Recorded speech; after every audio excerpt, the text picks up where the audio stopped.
suis juriste, je suis dans une structure, dans une organisation de la société civile où j'ai en charge les libertés publiques.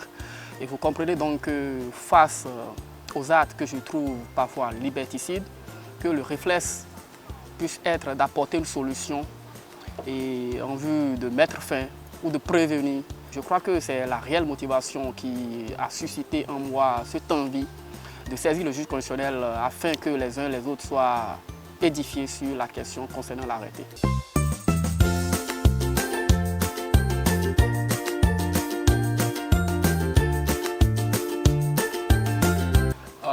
Je pense que sans être prétentieux, et les instruments juridiques que vous avez cités sont les meilleurs. Et parlant de la DUDH, de la Déclaration universelle des droits de l'homme, elle fait partie intégrante de notre constitution. Elle a été d'ailleurs annoncée dès le préambule déjà. Et on aurait pu citer d'autres, par exemple la Charte africaine des droits de l'homme, mais que nous n'avons pas fait. Nous avons préféré nous limiter peut-être à la Constitution. Et parlant de la Constitution, nous avons cité l'article 25 qui a consacré, comme vous l'avez dit, et la liberté de manifestation, et l'article 23 qui a consacré la liberté de culte, de religion, etc.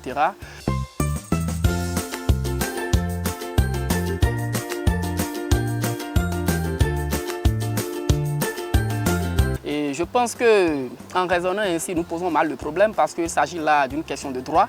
Et c'est une question de droit, c'est des questions de principe. Et c'est des questions de principe, je ne vois pas que l'on puisse aller chercher ce qu'on pourrait considérer comme des dérapages et des revenants, des égouts, pour prétendre que l'on peut aller à une interdiction, ce qui est contraire d'ailleurs aux lois. Et je voudrais rappeler que quand vous prenez les différents tests internationaux et même notre condition, il n'est pas dit que l'on peut prétester d'une supposée, d'une hypothétique trouble à l'ordre public pour restreindre les libertés. Les libertés sont exercées dans le cadre de la loi. Au Bénin, nous n'avons aucune loi sur les libertés publiques. Il n'y a que des dispositions éparses, des décrets, des arrêtés, comme vous venez de le constater, ce qui est dangereux. Alors, l'autorité administrative ne peut pas, en lieu et place du législateur, légiférer alors que le législateur n'a pas disposé. C'est là la question. Et quand vous prenez les dérapages des égouts, cela ne concerne pas l'autorité administrative. C'est-à-dire quoi? Comment on dit? Le revenant, il peut sortir, que les gens m'en excusent, sans se couvrir la tête. Cela ne regarde pas l'autorité préfectorale. Ce qui le regarde, c'est les risques de troubles à l'ordre public.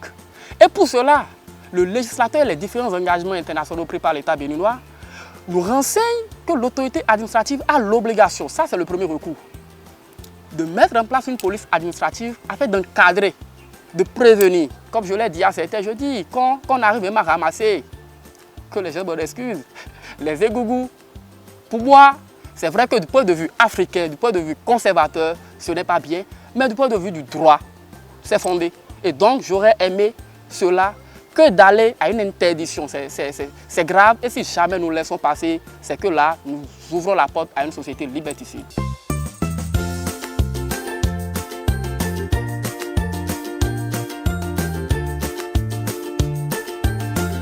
Comme je l'ai dit, juridiquement, le préfet, il met des garde-fous. La police administrative qui veille pour que les gens ne puissent pas dérailler, qui encadre. C'est ça, juridiquement. Maintenant, quand on revient, ça n'a rien de juridique, quand on revient dans des considérations de traditionnalisme, dans des considérations d'attaché à la culture, il peut lancer un plaidoyer. Avec les dignitaires dont il parle, ce qu'il a allégué, c'est une allégation, moi je ne sais pas si cela est fondé, ce n'est pas possible.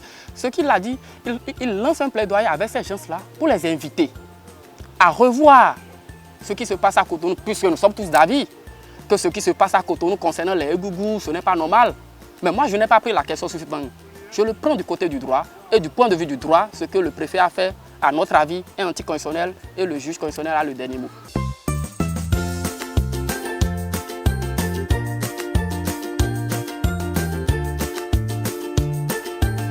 Je voudrais de bonne foi dire que s'il arrivait que la Cour nous donne raison, que le préfet du littoral respectera la décision, parce que je sais qu'il est de bonne foi.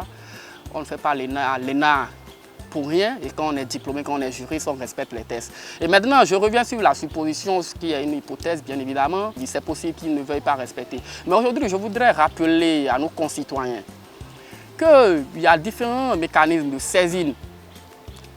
La question aujourd'hui, pour les questions de droits de l'homme, on ne peut plus continuer à se limiter au Bénin, donc devant la Cour constitutionnelle. Lorsque vous obtenez gain de cause devant la Cour constitutionnelle aujourd'hui, vous avez la possibilité d'attraire l'État béninois devant les juridictions régionales, internationales, la Cour africaine des droits de l'homme, la Cour de la CEDEAO, qui sont là également, qui veillent aux grains qui travaillent. Et je pense que nous allons aviser, comme le disait le président de la République.